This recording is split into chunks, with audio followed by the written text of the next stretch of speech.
visuals, although pretty sure it's illegal. Let's roll.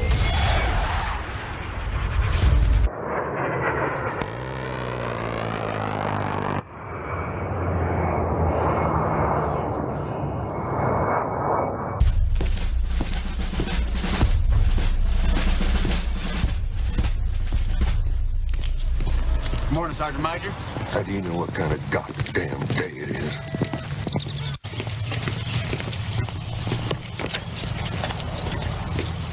Beautiful morning, Sergeant Major. Are you a fucking weatherman now? You're listening to Sergeant's Time on WTF Nation Radio.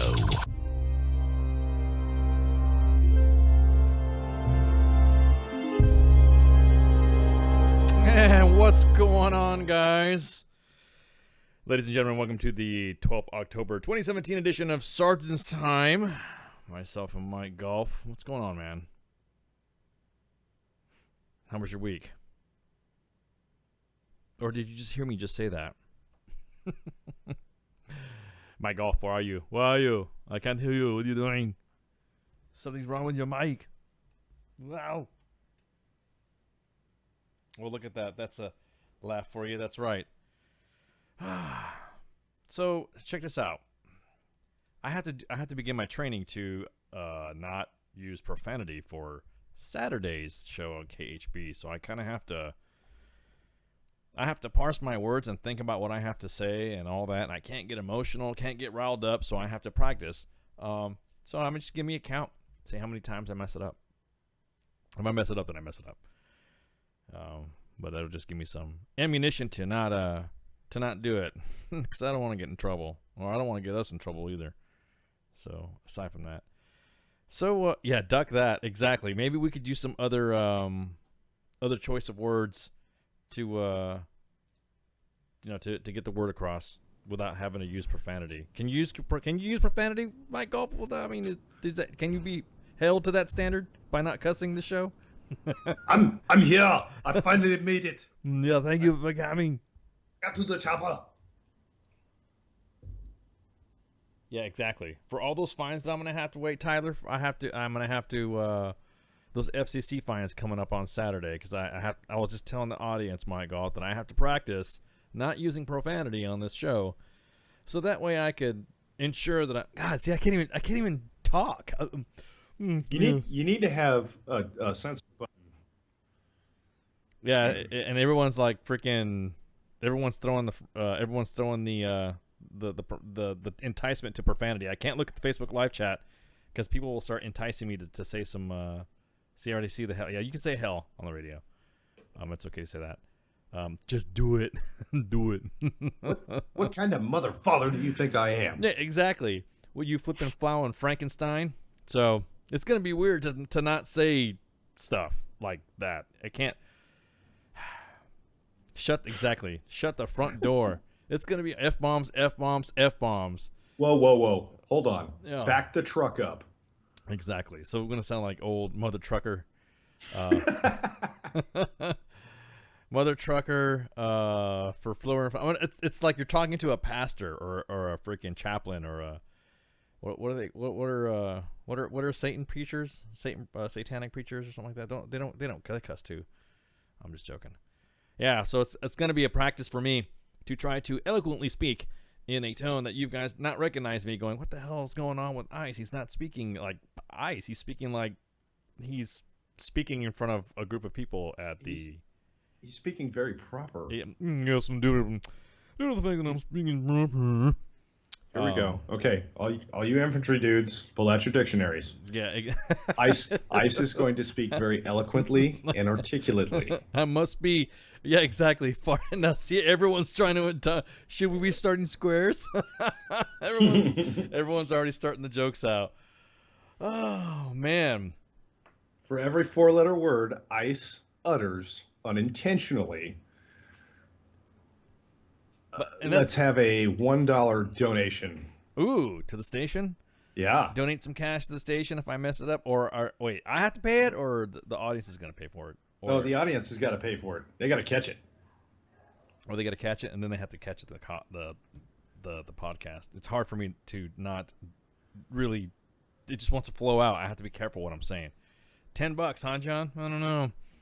$10. That's Yes, that's pretty damning. So I'm going to be talking about. I purposely picked some controversial subjects today on Sergeant's Time, so that way I could see if I could pass the test. Oh, this is going to be a good one.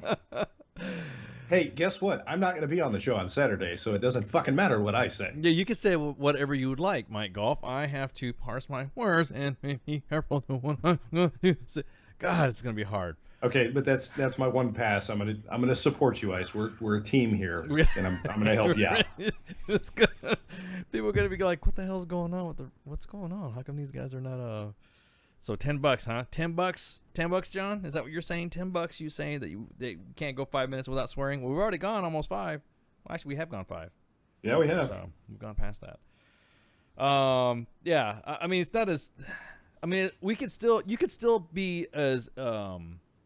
I guess you could say perverse, and you could be just as vulgar without using profanity. I mean, just like being descriptive, like Angelina Jolie getting her tonsils tickled by Harvey Weinstein. You could say some stuff like that, and it'd be not be an issue. You can grab him by the kitty. Yeah, exactly. You can grab him by the cooter, because that's not using profanity. Is cooter profanity? If you say that. No, I'm down here in the South, and I think I have like 6 neighbors named Cooter. See, that's what I'm saying, because you'd be talking about something like that. So, yes, the Harvey Weinstein jokes are flying at me already. Thank you. So, anywho, in today's news, we got some reports from the front, and I'm talking about the front down in Puerto Rico. Puerto Rico. Ándale pues, Puerto Rico. I guess there's some issues going on. The president has said specifically that he is suggesting that the Department of Defense and FEMA relief efforts might be coming to an end, even though they've been down there for 3 weeks. And due to the fact that, and this is just a straightforward, there it is right there in front of your face, description of that island's infrastructure that has not been repaired in at least several years, and due to the corruption of only one power plant and multiple unions, there are many relief supplies that are being stuck at port due to the fact that there are coffers there, and there are some individuals who are part of the corrupt bureaucracy there, not passing out the relief supply unless it goes through other people, or relief supplies have been pilfered to other individuals and given to those and the not the have-nots, I guess you would say, those who are considered in the upper echelons of living social classes in Puerto Rico. So the president said, "Okay, fine. Then I'm just going to nope pen jokes. What does that mean? Exactly. Yes, the swearing in one of my other 50 languages that I speak, it counts as well. So I have to, yeah." So pretty much what it is that the FBI, and this is just as of a few hours ago, the FBI is now sending investigators down to Puerto Rico to find out why is it that the Puerto Rican officials down there are not allowing relief supplies to get to the right people. There now have been through social media and thousands of complaints that the citizens of that island are now having to face issues of almost genocidal famine-like conditions due to the fact that unions scratch my back, I'll scratch yours, and individuals down there. And I'm not talking about the people of Puerto Rico. I'm merely speaking about the governance of that area and how bad it is due to the fact that that place has been in bankruptcy forever. So the president threw a message out, as he likes to tweet, which I think I'll be honest with you, I think I would rather have the president tweet something out than have spokesman upon spokesman upon spokesman upon Susan Rice upon, you know what I mean? That type of former administration, bureaucrats and talking heads speak for you. So I think when D. Treasy does that, I think it's good. You know what I mean? I think it's better. You mean you don't want to hear from Kellyanne Conway? Well, I mean, not really. If he's doing it at 2 a.m. and my Twitter goes off, and then I'm like, oh, well, what did D. Treasy say this time? MC Coveve. Because apparently Eminem's all butthurt about him too, about some other yeah, stuff. I saw that. That's So really... So he threw out some tweets saying that FEMA and the Department of Defense, okay, fine, we'll just leave. Let's just forget it. He even said that the island's government and the state of the infrastructure before the storms hit were bad anyways. And he did say we're going to get Puerto Rico straight again. But he said, but all these military and all these FEMA guys and all these first responders aren't going to be there forever. They're not going to be there forever. So everyone got butthurt about it and freaked out and started talking about how bad and insensitive he is. And he's being real. You got almost 40,000 first responders and military members down there. So you want those 40,000 people to stay there and rebuild Puerto Rico? I thought they had their own government. I thought they had their own, I don't know, they have their own utilities and stuff like that. I thought it was like any other state, right? Yeah, I think that the only thing that makes them not a state is a piece of paper and like tax laws or something. But other than that, they got their own local governance that's based off of all the other 50 states. They're pretty much self-sustaining. Well, they were. Yeah, well, supposedly they are. I mean, they have. I don't know what their stance is, other than the fact that they're Americans. We should go help them out. But then again, if you want us to stay down there as the military, there's another word for it. It's called martial law, and I don't think you're gonna like that. Yeah, posse comitatus doesn't apply there, does it? No, it does not. No, it does not. Yes. Indubitably. Smashing. We're coming for your guns, Puerto Rico. No, I'll stop right there. Yeah, don't say that, man. People are gonna freak out. People are gonna be like, "Oh my god!" I heard on WTF Nation Radio that they were coming for our guns. Yeah, they're coming for our guns.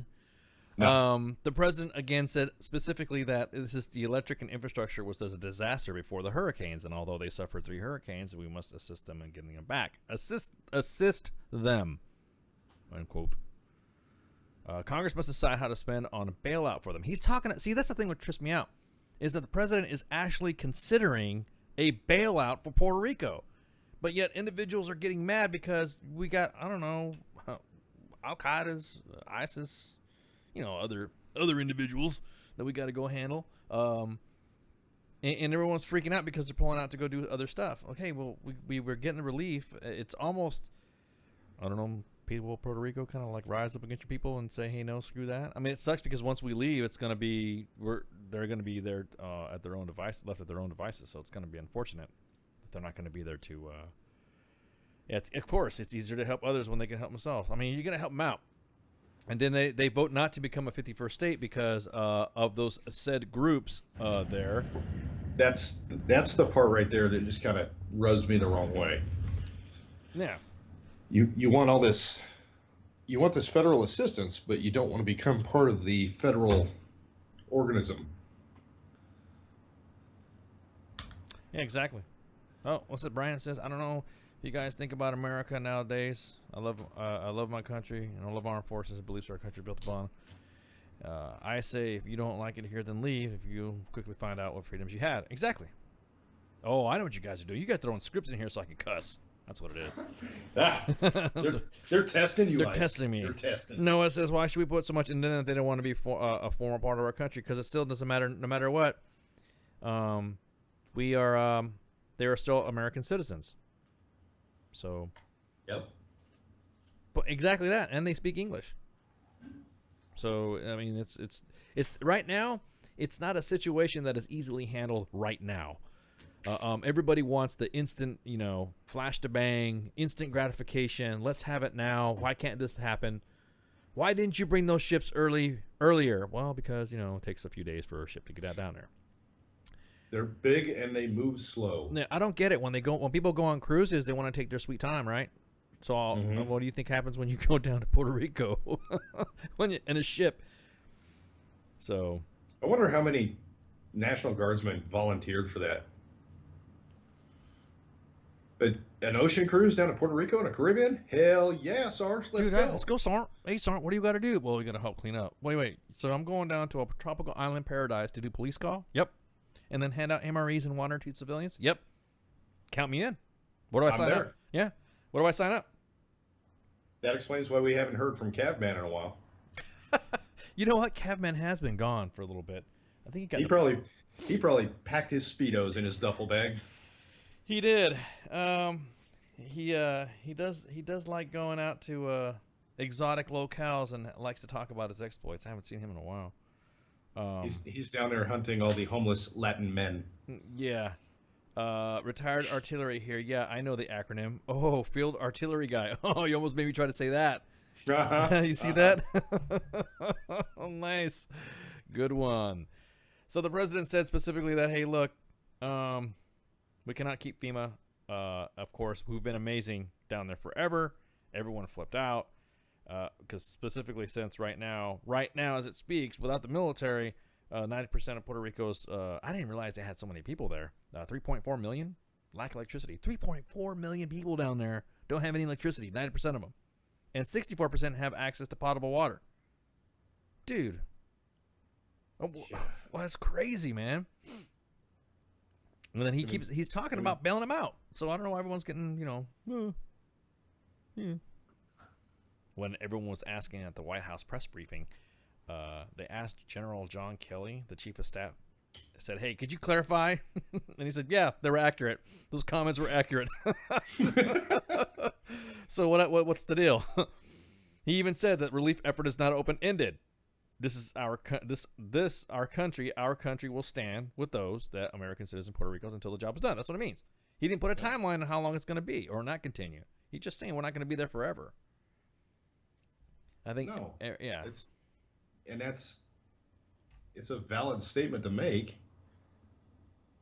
Just like, anytime there's any kind of civil unrest in the continental United States, we don't keep the National Guard out indefinitely, in the streets of Ferguson or Baltimore or Yeah, exactly. And then of course it all becomes political again. I know we don't like talking about politics too much unless we're making fun of politicians like we do on the other shows, but of course Senate Minority Leader Chuck Schumer said that, why would you continue to treat Puerto Ricans differently than other Americans when it comes to natural disasters? We don't. We don't. That's why we got 50,000 of those dudes down there. That's why we sent naval ships down there with big-ass generators. Yeah, exactly. And he says FEMA needs to stay until the job is done. Oh, really? So then why don't we talk about the lower Ninth Ward down in New Orleans there, Chuck Schumer? I was going to bring up Louisiana. New Orleans. So exactly that. I've been there in the last few years, and I didn't see any recovery efforts. I still saw all the water lines on the buildings. I still saw out, in Gulfport, Biloxi, and in New Orleans. It's still pretty devastated. So why don't you care about them? Again, everyone's making a political reason when they're not there. So, I mean, see, they got like 92 rotary aircraft, 14 fixed-wing aircraft. They cycle in between 13,000 National Guard and active duty soldiers are rotating in and out to assist that. 69 hospitals on the island, only 36 had their power grid back on. The comfort's been there. Elements of the 14. But we're shunning this island. Of course, I mean this is totally not a relief effort. We're just taking our sweet time. We're just dragging our feet. We could do so much more. Of course, I mean why not? So, is everything all right back there?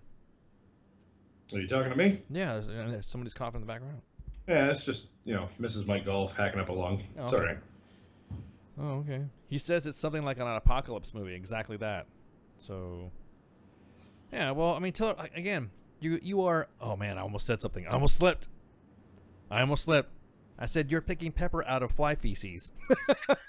I can't even say that. I can't even say my old words. Ooh. Oh, it's close. That was close. So you're picking pepper out of fly feces and talking about... get over all that stuff right now. Let's help these American citizens out and then go through the normal congressional process of how, Puerto Rico. Some people don't even know. And here's what trips me out. Everyone talks about what happened in Puerto Rico to include Puerto Ricans, and why it should be this, to include mainlanders, talk about why is Puerto Rico even not a state. Everyone has all these. They don't even ask those questions.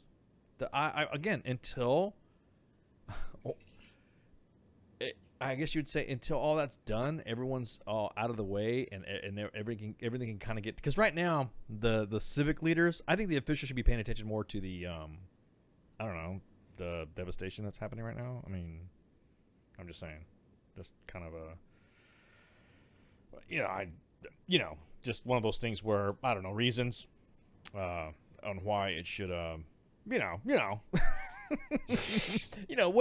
wait till how about you feed that kid that's running around the street, running away from the chupacabras and the dogs, and then we'll discuss what happened. Then we'll talk about that. But if you really want to go into history, back in the day when I was a Joe, Puerto Rico was a territory of the United States due to the fact that it was we beat the crap. See, I can't even articulate my way of talking. This is wrong. During the war, the Spanish-American War, we defeated Spain, and so it became a population, a territory of ours. So yeah, there you go. See, easy, real quick. Done and done. Because we beat Spain in the Spanish-American War. That's how it became a territory. So there you go. The same way we got everything else. Yeah. Everyone's trying to get me to. It is, and it's the same thing as tough. What was that? It's a rough topic to talk about Texas and Florida and all that. But when they're spread over rough water, yeah, we did talk about that. There's Bigley. There's a lot. There's masses of. There's water. Water surrounds an island. Isn't that what the president said before? Water. It's big. They're in the middle of the ocean. They're in the middle because the ocean is in the way. The way he said it, the ocean. It's the ocean's there. That's why. That's why it's the ocean. The ocean. It's the ocean. Oh man. So it was, again, in case everyone is wondering, it was, we defeated the Spanish in the Spanish-American War. And everyone's kind of confused about what's going on or how come it didn't pass this, so whatever, to its constitutional status and all that. Well, passed in 1952, that its congressional status was changed from a territory to a commonwealth. And then there's other things that say that's disputed and all that. But either or, it is still considered a territory of the United States. And so anyone who's born there is obviously a citizen of the U.S. That's it. That's like asking you where you're from. Well, why aren't you an American? Dude, you're already an American. It's a kind of like a rotating. You're arguing in circles. Oh, you were born in California? When are you doing your naturalization test? Yeah, exactly that. So, it was one of those things that you can't really. Cody, what's up, Cody? What you been, man? I know it's hard. It is hard. He doesn't see. Everybody knows how I am. That's right. I know. It's hard. I'm practicing. I don't want to sound like a bumbling idiot on Saturday. Well, it's only an hour, so fuck it. Whoa! There we go. Do you feel better now? Yes, I feel better. I totally feel the relief of fucks being flown the fuck out of my fucking mouth. Good God, man. Hold on. You lasted approximately 30 minutes. I did. 30 minutes of not saying shit. There we go. I'm not saying picking pepper out of fly shit. Holy fucking crap. What the fuck? We beat fucking Spain's ass. That's fucking why it's not a territory. You know what I mean? Oh, there we go. I'm drinking anyways. So tonight's drink is brought you by Knob Creek. Oh. With 1 cube of ice. Indeed. Anyways, I feel so much better. Thank you. Yeah, see? Yeah. Omen for the win. That's right, baby. Oh, only you can break me down, Omen. Oh, yeah. Hail to the king, baby. Hail to the Omen, baby. So anyways, back what I was saying. Yeah, so Trump said, we're not going to have to deal with this crap anymore. And we have elements already there rotating in, up about 14,000 individuals of FEMA and military and reserve guys just rotating in and out. And so the comfort's already been there. And it's been at the, at the western tip of Puerto Rico at Aguadilla. And elements of the 14 support cache are down there too. And they're doing some stuff at Humacao, so west of San Juan. So I don't understand what everyone's complaining about. Everyone should just shut their holes about it and not sweat the fact that we are there to help the Puerto Ricans. Let's wait until let's wait till everybody's done. Let's wait till we turn some lights on so that way these people can see paper that they're signing or voting. Because I guarantee it, after all this mess, their elections are gonna fucking change. That's just me. I don't know. You don't think so? I don't know. No, I mean, I think there's going to be some voting, some serious votes in elections, or we'll just do like and again due to the fact that most I would say states in that area, they kind of like have coups and shit. They don't fuck around. They'll chase motherfuckers down with machetes to get their way if the people are not listened to. You know what I mean? That's true. So I'm not saying that that's a typical. I'm not saying that's typical or whatever of what's going to happen. But I have a feeling that's probably what's going to happen. Is the people are going to get fed the fuck up, and then that's it. They're gonna get the ass and go, oh, you know what? Remember when you didn't give me any water? Or remember when I was suffering with having issues with I don't know, electricity? Or I couldn't flush my freaking toilet because you know, whatever. So the way I see it, I totally think that they're going to do something about it. And especially, what was her name? That the mayor of San Juan, talking all that smack, he all that stuff. And then you notice, and you brought it up, Mike Golf, that she was able to talk about how desperate everything was, and talking crap, and she was talking in front of what? She was in a warehouse full of relief supplies. Yeah, right behind her. Right behind her. Racks and pallets of he water no help and us. MREs. Donald- And Jesus, woman, turn around. Yep, Donald Trump don't help us. Fuck him. He don't help us. Did Donald Trump help you? No. He no Turn help us. around. Exactly. Turn her around her. Dude, that's how, no. No, he no help. No. No, he no help. Me no buy. You buy. Yeah, me. Donald Trump no He here. no here, no help now. I clean I tell now. Donald Trump he took good come and he do not come. And the next thing you know, she's wearing a shirt of like a brand new ball cap and a t-shirt saying we're suffering or we're dying or something like that, or feed me or some shit. Like it's on like the old 80s. You know how Wham had those big bright fucking black, those white shirts with the big black bold face fucking shirts. Yeah, That's what she's like she's Wham or something like that. it was like the old $25 amusement park airbrushed white T-shirt. Yeah, exactly. He no come. He no want to come here and help us. He no want to help. And she's got like you said, she's got pallets and pallets of shit behind her, and a ball cap, a freshly new printed fucking ball cap. I said, bitch, Exactly. turn the fuck around. Exactly. He no help us. The Donald don't come no here. He no come. I Donald took him and he don't come. So, yeah, spare me your fucking your sob story there. Again, fix your shit, people. You guys can do it. It's your shit. I think they can do it. That's just me. I think they'll be able to. I'm just saying. What about the pink? Oh yeah, we're gonna talk about that pinks and greens and shit in a minute. We're gonna wait for a few more minutes, but also might as well just go ahead and talk about it now. So yes, the Army is talking about going pinks and greens. The first time you listen to this since you've been on the well, thanks, Noah. Thank you. I mean, unfortunately, you're like the first time you're hearing this. Well, all right, take it easy, Brian. To you. Peace. Please. Thanks for joining. Thanks for listening. Yeah, well, cool. You're going to be honest? Well, I'm glad you're honest. We appreciate your honesty. So right now, in case you guys didn't know, this week was the Association of the United States Army's convention that happens up in D.C., and it's during this time where it's basically like a trade show for the Army. And the Army goes and shows their wares off to what the new initiatives are, where leaders come and discuss what's going to happen, discuss policy. The Department of Defense, Secretary of the Army, they always come out. Sergeant of the Army likes to go and talk about how many times you're not going to get promoted and do your SSDs and shit like that, and don't be on profile. And then the Chief of Staff's going to talks about how new war fighting policy and all that. It's SHOT Show for the Army.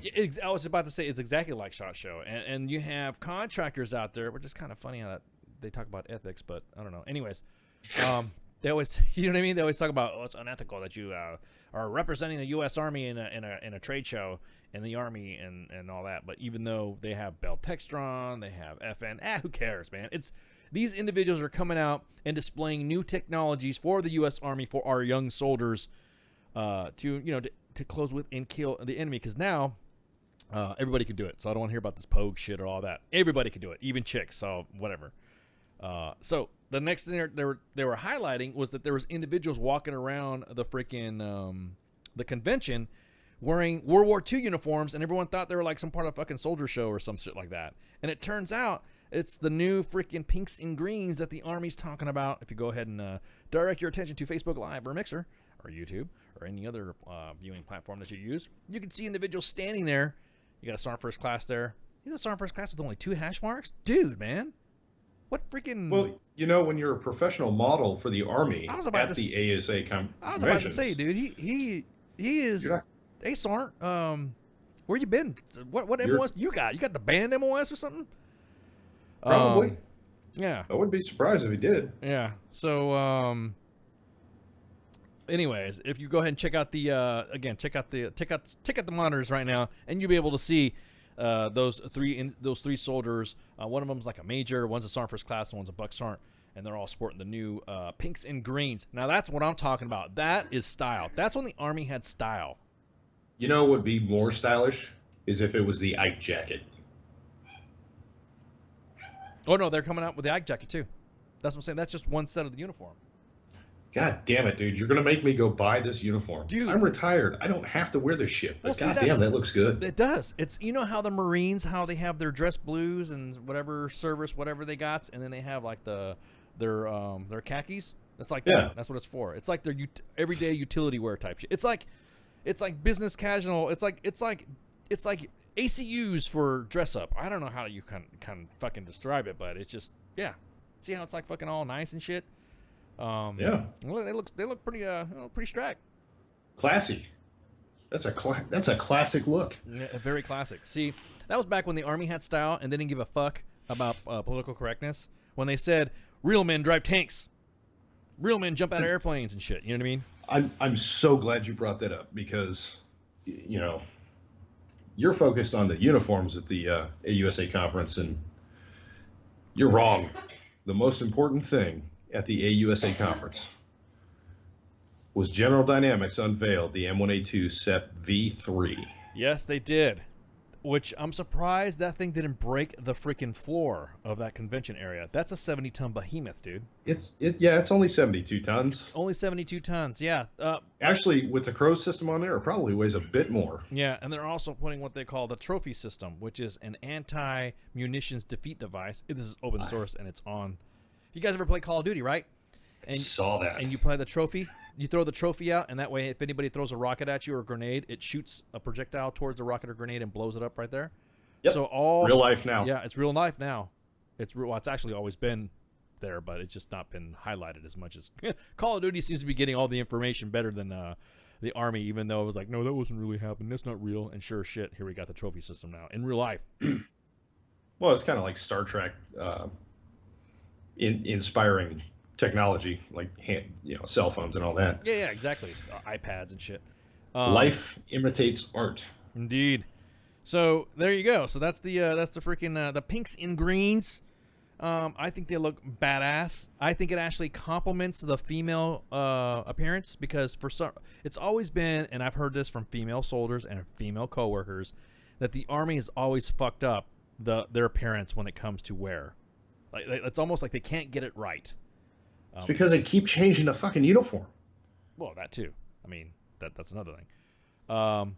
So again, they decided to freaking go with this new. They actually had different, and they actually did what I don't know the Marine Corps did. They actually took a survey. Yeah, they actually listened to the soldiers. That I actually participated in that survey because it was published when I was still in the Army. Yeah. And I voted pinks and greens, so my vote counts. That's right. And this is not an electoral college. This is the real deal. That's right. Where popularity counts. You got to be popular. So that being displayed, of course, it's going to go through some runs. Sergeant of the Army did say specifically that these are it's going to be an addition to. So I know right now the big hotness and the big drama is the killer bees, IPFUs. Everyone's freaking out because, and I myself have corrected soldiers running around, busting the old fucking black and grays. I love it. I loved it. It's just awesome. Just come here, you. No, it just looks so obvious because you're in a formation, right? Like I said, I do PT, so I'm not supposed to. I mean, I get yelled at because I'm a senior NCO and I'm standing and hanging out because I want to go run PT with one of my first sergeant buddies or one of my sergeant major buddies or something like that. So I kind of go by their formation and then render honors and all that, and I laugh because they stick out so much when you see soldiers wearing the killer bees, and then you see them wearing the old school shits. You're like, oh my god, it's pretty freaking obvious. It's like ACUs in the middle of You're grass. not getting away with that. Yeah, there's no way. So immediately, that's what gets everyone flipping out, and the next thing you know, they're talking about it's toxic leadership, and it's because you told them, hey, you need to shut your fucking hole and go home. Because now you can't tell soldiers, or you can't smoke soldiers anymore. You can't. You cannot smoke soldiers, and you cannot say blah blah blah blah. So, bro, it only gets worse when you retire. No, what are you talking about? I am detaching myself. Oh no, it gets worse when you retire. Is it I can't. Is it I work in subliminal? retail. Is it subliminal? I mean, it's like subconsciously you just do it because you've been over 20 as well. So yeah, I want to knife hand these fucking people that come into my store.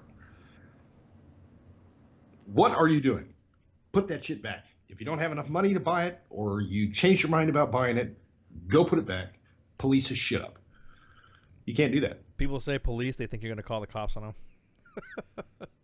Oh yeah, that's what I'm saying. Well, I have to tell you a story at another time about that. Yeah, because what's going to be funny is that when I retire and I'm fully out and I have DD-214 in hand, you might see occasional broadcasts or Facebook live posts from me on WTF Nation Radio. And it'll just be me. I'll be like, hey, what's going on, guys? And everybody like, oh my god, that's ice. Oh my god. And people are going to be freaking out, right? It's Sam Elliott. It's Sam. Dude, I wish I was like Sam Elliott, man. He's got swagger. Let's break down this AUSA conference. Right? So yeah, I was gonna go. Go ahead. We got new uniforms. Yep. A new version of the Abrams tank. That's right. Grunts, go ahead and just carry on. Mm-hmm. Yeah. Because there's nothing new for you right now.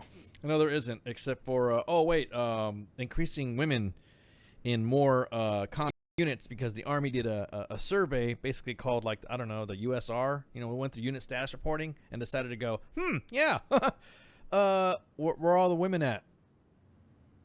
So and so they said the 11 series is getting a shot of estrogen, is what you're saying. Exactly. So don't be surprised if part of your deployment kits you have birth control pills or some shit like that going along with you.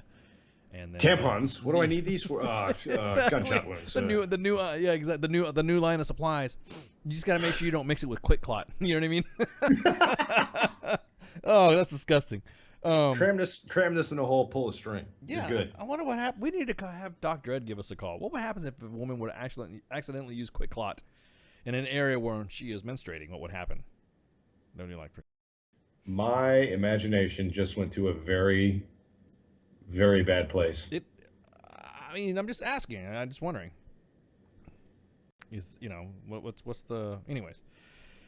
So everyone is talking about, again, let's go back to the uniform stuff. Yeah.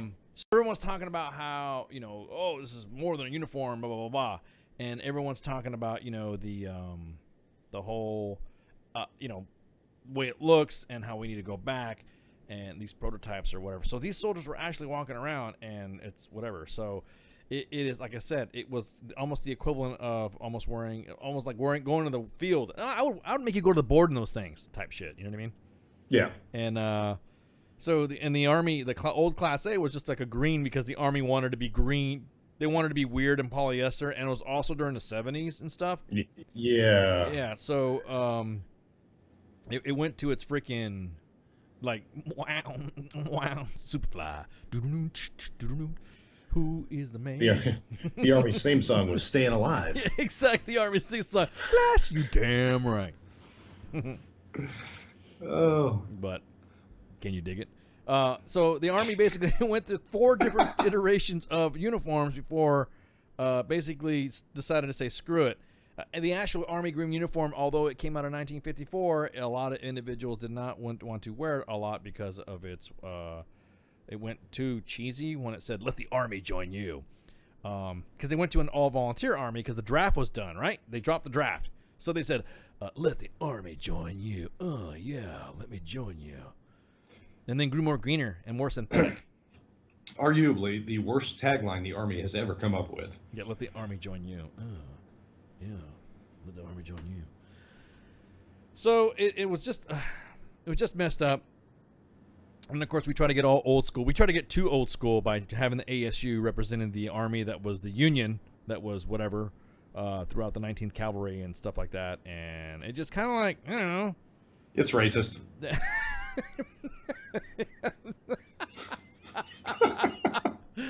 Wow. Okay. So I guess you could say it's kind of racist, right? The ASU, the ASU. Well, you know, you go back to that period of time, everything was racist. Yeah, exactly. Statues, uniforms. Yeah, uniforms. Everything's racist, to include Robert. Sabers. Yeah, Robert E. Lee Hall at West Point. Yeah.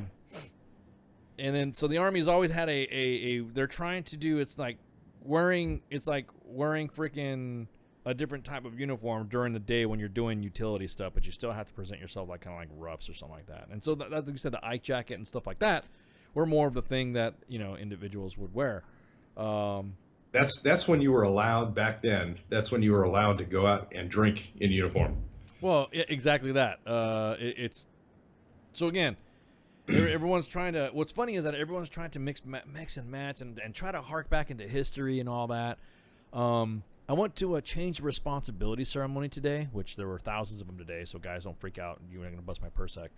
I went to a change of responsibility where a first sergeant was being described as what the duty position of what a first sergeant was.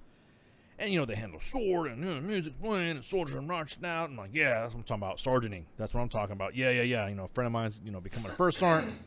I'm like, rock on, dude. Mm-hmm. And the next thing you know, I hear them describe what the role of a first sergeant was. And they said, for years that I've been growing up, the first sergeant's been what? The father of the fucking company.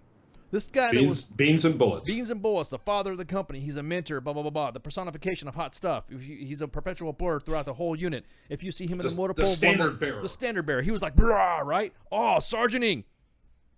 The fucking narrator said, the first sergeant is considered the mother of the company. I'm like, are you fucking for real?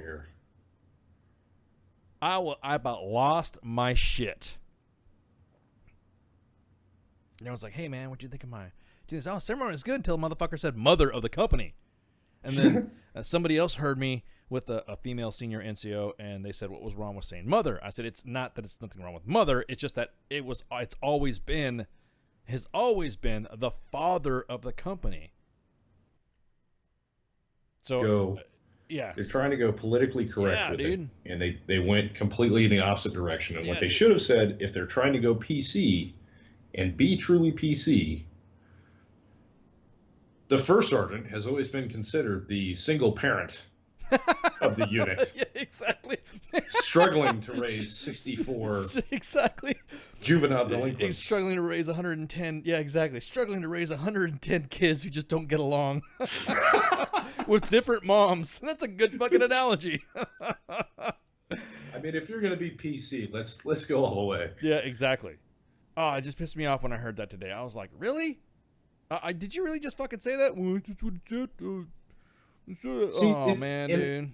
My issue is, and my opinion, and you and I may not agree on this, Ice, and I accept that you're wrong if you do.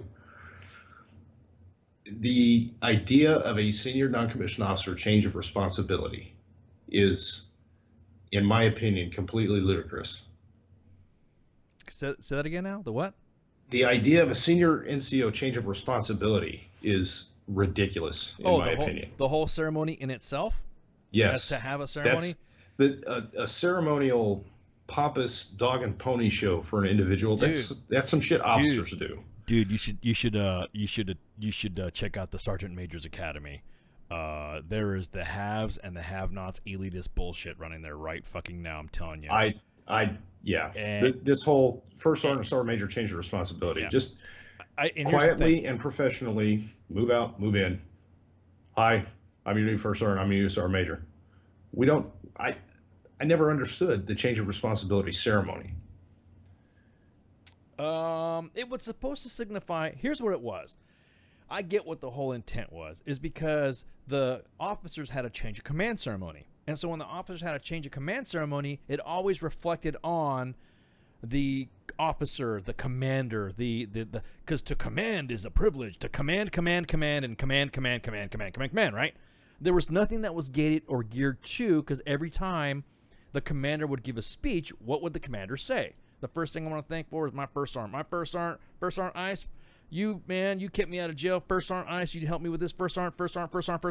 So always been on the first sergeant. The first sergeant then would never have a venue to say when he leaves who he can thank or who can appreciate. Because I know my senior NCOs in my company. I'm telling you what, kept me straight. But that's one of those things where had I gotten to that point, had I made E8 and taken over a company, yeah, I probably would have got into a heated discussion with the battalion sergeant major about, no, I don't want to change the responsibility. yeah. It's just another ceremony. The guys could be out training, doing motor pool maintenance, whatever, instead of rehearsing this stupid shit for me to thank them, when I can be a silent professional and go thank them face to face for what they've done for me, or pull my NCO corps into my office to say, look, these are my expectations, and these are your expectations of me. I've seen a change of responsibility where it was so quick that it just happened like right before my eyes. It was the first sergeant he called the company to attention, and he turned around and he said, sir, the company's formed, and he said, he's like, you are relieved. And he's like, I stand relieved, sir. And he saluted, and the next thing you know, the other first sergeant walked up and said, sir, first sergeant so assumes responsibility of the company, and he says, prepare the company for inspection. And this was back in the 90s. And then that was it. That was that. Simple. That was it. No drama. That's what it should be. Yeah, there was no drama whatsoever. We're not officers. We don't need the pomp and circumstance that goes with it. No, exactly. So, call back, man. I just noticed you called. Sorry about that. My bad. just my opinion, just my 2 cents. No, I got you. No, I agree. But I would just explain what was the reason why it happened. So, WTF Nation Radio, you're on the air. Motherfucker. Oh, you got D-maxed. I'm just going to ban that number. How you like that, asshole? You totally got flushed on. Yeah, I got flushed on because you wanted to run. Too late. I already said fucking profanity and shit. I already cussed 30 minutes in. So 30 minutes already. So I don't want to hear it. Ass. No, that is the greatest ongoing joke with this show. Well, it's because the thing is that we've received so many calls and we take all of our calls serious, right? So the last thing we want to do is say, oh, well, they don't like vets. They don't appreciate vets. They don't take fucking phone calls. And the next thing you know, every time we do it, we get flushed. So, I'm not going to. Because you know what happens if that individual who's doing the flushing needs help someday and I've blown them off? So that's why you don't fucking cry wolf. Don't flush, motherfucker. It's still funny. It is funny. Fuck yeah, dude. I can take a joke. I can take a shit and flush it. Yeah, exactly. As a joke, I like to feel out the new CSM. The new CSM, sometimes those change responsibility ceremonies have been set by the CSM and the division CSM. They just have to do it. What I don't like the fact is that when some of the CSMs rate their first sergeants on just how they had a ceremony before, when the unit has never had those ceremonies before. Does that make sense? Yes. The unit's never had a ceremony like that before, and the next thing you know, the CSM is just dogging the fucking first sergeants because you got 8 fucking first sergeants in a battalion, and you're telling them that you all need to get together and fucking fix this, and we're like, what are you talking about, dude? You're getting an NCOER with a 5 and 5 because you don't know your 22-6. You don't know how to say when ranks march. You're like, are you fucking for real? So yeah, so a lot of the units. So again, I'm with you on both ends on that. I agree with you that it's bullshit. But then on the other note, I also think that it's important that the first sergeant who leaves, because most first sergeants are with the company for 3 years, 4 years. Yeah. I served a first sergeant a long time, and it was freaking. I had gone to I think 4 commanders throughout their full tour. You know what I mean? I like the idea of the unceremonious. First sergeant, you are relieved. Private sir, I stand relieved, and then walk off. Yeah. Yep. That lets everybody know, hey, the old first sergeant's gone. New first sergeant is here. Yep, and that's it. And you know what where you caught your old first sergeant at? You caught him at the NCO club at the high three club, Yep. and then everyone had a party, and everyone's, because you're no longer a first sergeant. You're like, phew. Yeah. I like that though. You're like a single dad. You're a single dad. I like that. You're a single dad, and once you're relieved of your responsibility, now you're a single dad of adult children. Exactly. You can actually drink with them at the bar now. Exactly. No, I was not narcissistic. That's how come I wasn't a first sergeant for the whole. No, they didn't just leave me there as a first sergeant the whole time because I was narcissistic. Thank you. That was ex-wife number 4. No, was it 3? Ooh. So yeah, so it's one of those things that's back in the day. I miss that shit. That is what the Army needed to go back to. They didn't need to go back to, well, we need to find out what's wrong with his uniform and then tell him to whatever. Oh my God, man. So it's bad enough that soldiers don't make enough money as it is.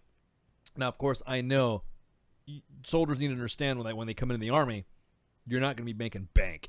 So don't be looking at a staff sergeant or a sergeant first class or a master sergeant or a sergeant major or hell, even an officer. Don't look at them and go, whoa, I want that bank. Yeah. You know what I mean? Just not freaking, whatever. Ooh, Just remember, It's all proportionate. More bank, more bills. Yeah, exactly. Tell me about it, dude. I've had to diversify my bonds for all my freaking divorces that I've been through. Wu-Tang Clan ain't nothing to fuck with. Oh my God, my child support is over, dude. Oh man, I'm telling you, it's paying the butt, paying child support, paying alimony. My arrears is over. You know how I found out? How's that? I got approved for a fucking vehicle loan. Yeah, that means your credit score is on the up and up. It's on the up and up, yes sir. But again, don't focus. You need to focus on the Joes. Focus on the troops, because right now the soldiers are confused. Right now, the Army is confusing Joe. I'm telling you that right now. And the reason why the Army is confusing Joe, and we're going to talk about that after the break, is the fact that the Army has now said, about a year and a half ago, 2 years ago, y'all need to get the fuck out. And as a matter of fact, 17,000 of you motherfuckers need to get the fuck out. And 17,000 of you fuckers that you thought were going to get promoted are not going to get promoted. Get the fuck out. And now, what is the Army saying? We need to expand. Oh, hi, Cav, man. We need to come back to Big Army again. God damn, dude. I thought you were in Puerto Rico. No, I'm just fucking around. Yeah, no, dude. And I'm saying the Army is now saying, you got to go. So there were captains deployed in Afghanistan who were getting pink slips. There were senior NCOs who were getting blown. There were soldiers getting their ranks taken away because of this bullshit fucking step program that the Army decided to knee-jerk everybody with. There were guys getting pink slips and plane tickets home. Yes. From a war zone. Exactly. And exactly that. Hey, you need to call me as soon as you get to an area where you can get a signal. Why? What's going on? You have 90 days to outprocess the Army. And then now the Army wants you to call them back. The Army wants hey, yeah, remember when we turned your life upside down and gave you a rating of 10%, even though we blew you half up and shit? We want you to come back. Yeah. Hey, Bucky, how you doing? You got the blues? You remember that bonus we reclaimed from you? Yeah, exactly. Yeah, we're gonna have to have you come back. You want to come back? Do you want to come back? Do you honestly think somebody who's been I'll be honest with you. There's been some times. That's why I hope the big green weenie slowly pulls out when I retire, because if I get slammed one more time by the big green weenie, oh man, it's gonna be on. There's going to be blood and shit everywhere. Exactly. So again, it's just one of those things to where we're going to talk about next segment. But the Army needs to stop confusing the Joes, because there's a lot of stuff that's happening right now with promotions. There's a lot of stuff that's happening on with Manning. There's a lot of issues going on with recruiting. And and it is unreal. It's not your fault, my golf. It's not your fault. I just had a flashback, dude. My PTSD from recruiting days kicked in. I was about to say, fuck you, Surek. You know what I mean? Oh, very much so. Because they keep Matt Damoning everything, and then it gets confused. And it's funny is that the Army seems to think that the civilian population forgets. The American people forget about what they've done as far as their recruiting goes. Mm-hmm. And so with that, yeah. So we're going to go ahead and take a quick break. You guys on the Facebook Live, I'm going to go ahead and to cut you out. And, oh no, we're not answering. Nope. No D-Max, we ain't. Nope. Sorry. Say goodnight, D-Max. So yeah, we're not doing it, D-Max. Nope. I don't care what you say, bro. Nope, we ain't doing it. Fucker. All right, so I'm going to go ahead and kill the Facebook Live feed so we can hear some tunes. And then everyone get ready for segment 2, shots. Change the responsibility, shots. Oh, my God. Of course you would have to say that. Shots. He's pretty disturbed when he comes back, and it's not adjusting really to civilian life, and he still feels like a killing machine and kind of bloodthirsty. He's pretty disturbed. So this song follows. And he still feels like a killing machine.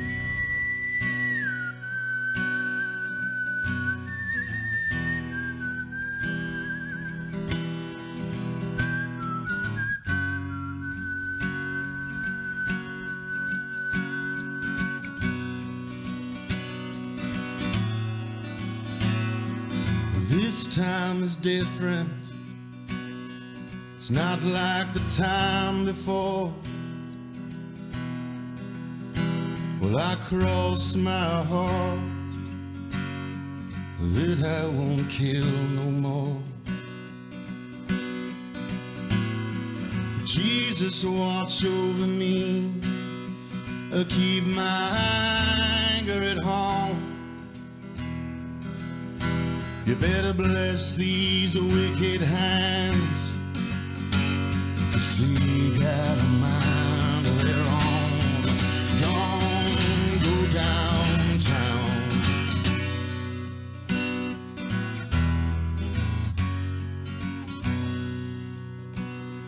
The devil whispers in my ear, it's time for your curtain call.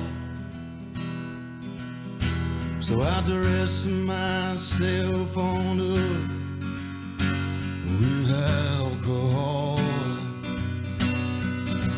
Step aside, oh, let the whistler through. Well, there really ain't no help at all.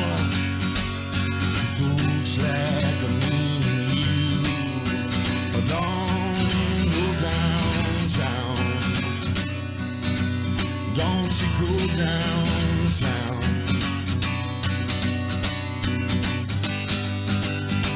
Well, get your goddamn hands up. Don't you look at me.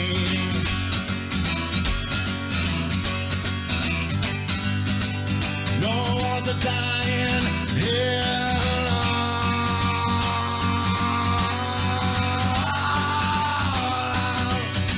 Well, I came to get it on. Let's get it on.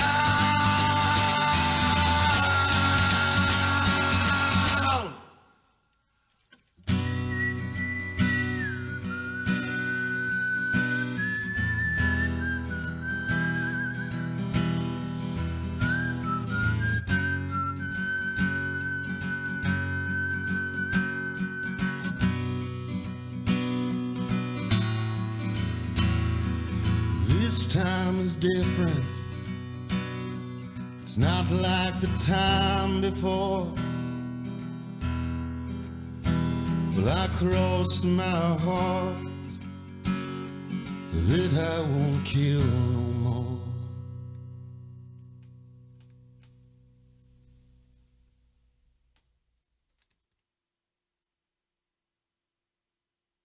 Green, but I serve dubs like it ain't no thing. I hang with OG players, don't set trip or you might get what we call a rat pack. I don't slack when it comes to street. I get real G-funk to a gangster beat. It's so sweet when you got money money to spend. I got a proper big tilt and a fly big Benz. I make ends, spend my dough on no foe. That's how it is and that's how it goes. Act like you know when I creep real slow, giving love to them players that I know is real G. When I was just a baby, my mama told me, son, always be a good boy, don't ever play with guns. But I shot a man in Reno just to watch him die.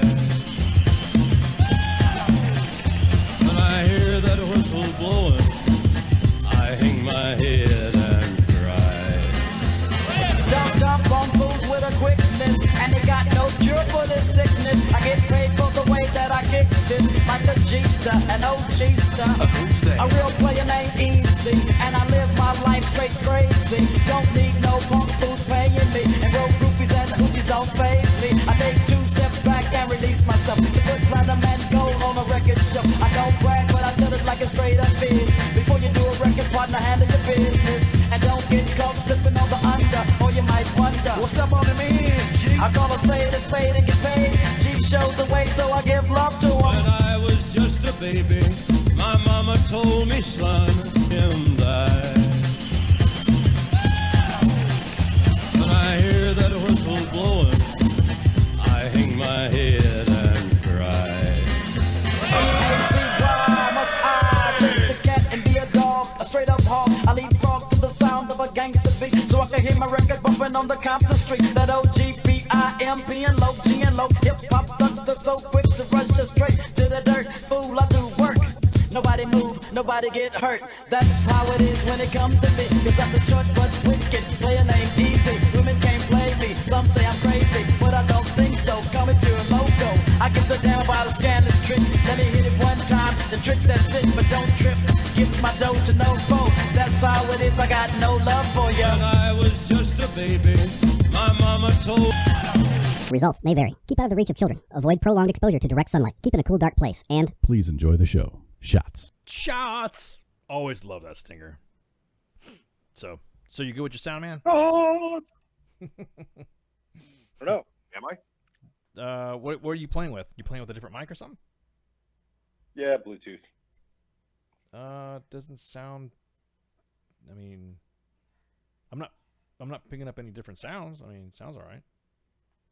Okay, good. That's really what I wanted to know. Yeah, I mean, I can't hear anybody talking or hacking up a lung in the background. So, if that's what you're trying to get at.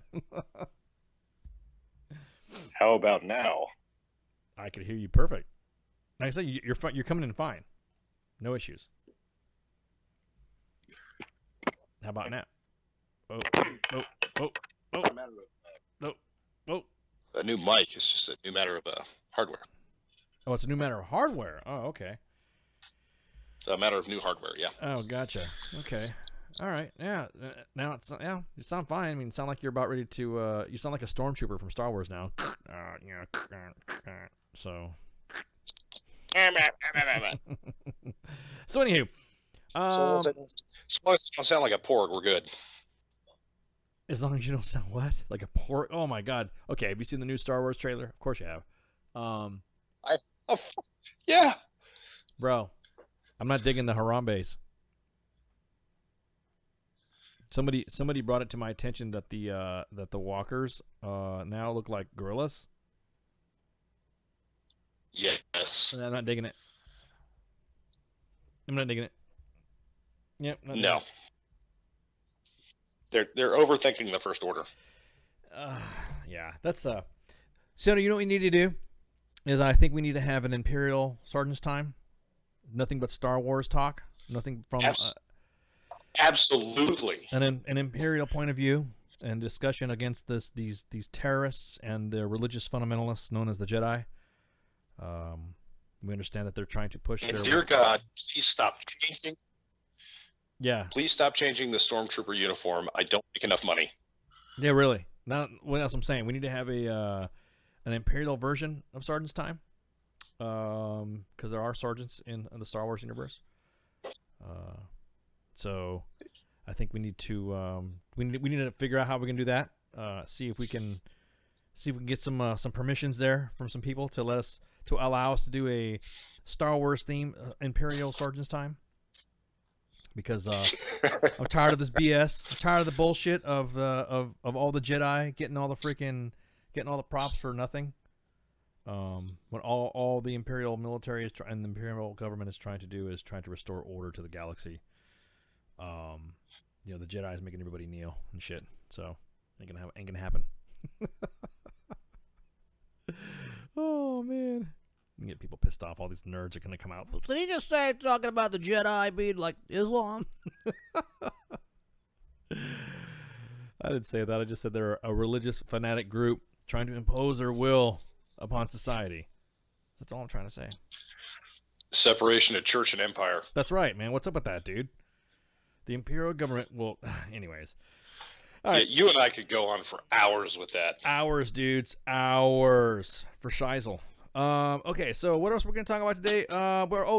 So we're going to talk about the recruiting stuff, and we're also going to talk about... Before that, I wanted to bumper that, because, we talk about stuff in the hour, but the one thing now is the Army has scheduled another hearing to consider Bergdahl fucking doing a guilty plea. So they're talking about him doing a fucking a plea, which, what the fuck, over? Which means he gets a lighter sentence. Yeah, well, I mean, I don't get it.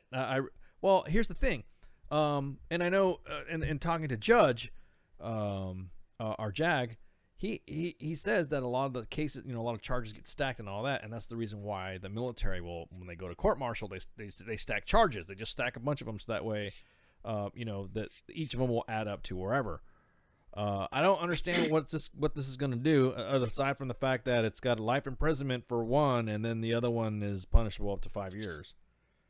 I think he's just scared to death. Get it? Scared? No. Yeah, scared to what? Scared to death about what? What's going to happen? I think he's just scared that one of those charges is going to come up with a capital offense and a death penalty. I think that's why he's... Well, misbehavior before the enemy, though, is a maximum penalty of life. And the desertion count is up to 5 years. So, and then everyone's going back and forth about how people died to try to find Bergdahl. Now, it was part of, anytime you went outside the wire, it was part of your con op to find out information about Bergdahl's whereabouts. That was part of it, but it wasn't part of your mission. So it's almost like you're going to go out, because it's Afghanistan, we have to make everybody fucking feel good. So you're going to go and hand out fucking backpacks to a school, and then if you're out there, don't shoot. Oh, by the way. Yeah, don't. If you're out there, yeah, it's almost like a secondary objective, like you're playing Call of Duty. It's a secondary objective. If you're out there and you get shot at, don't shoot at the people shooting at you, because we're going to investigate your ass. But we're also want you to go look for any clues to fucking Bergdahl. So this like literally just hot off the press about this plea deal, because there's been several pretrial rulings against the defense, and the judge said to allow some evidence that that messes up the case for the guys who said that they were looking for Bergdahl and got wounded in the action. The Navy SEAL and Army National Guard sergeant wouldn't have wound up in separate firefights had left them and wounded had not been searched for Bergdahl. So it just, this whole thing back and forth. I think everyone's just using different types of nuanced fucking bullshit and jargon to try to. His defense is just, dude, I don't want to fucking hear this. Dude should get fucking slammed. Should get straight up life. That'd have been it. Okay, fine. We're not gonna get you for this. We're not gonna get you for that. But you're at the minimum, you should serve life. Period. Yeah, that's it. There's nothing else. There's nothing else that you could talk about aside from the fact that you're, because what if you're that guy that's on patrol and you think you hear information about Bergdahl? What are you going to do? You're going to fucking send it up, and you're going to leverage some assets on there. You're going to find out what's going on, blah, blah, blah, blah, blah. So, of course, everyone's like, whoa, the military was always gunning for him afterwards. The military always investigates incidents when it comes to somebody who's missing. That's just the way it is. Missing in action. Fucking whereabouts unknown, KIA, WIA, the Army, the military, doesn't matter what branch, always conducts an investigation to know what happened. So that way, there might be some things that are good. An investigation doesn't always mean it's bad, you know what I mean? So it could be good.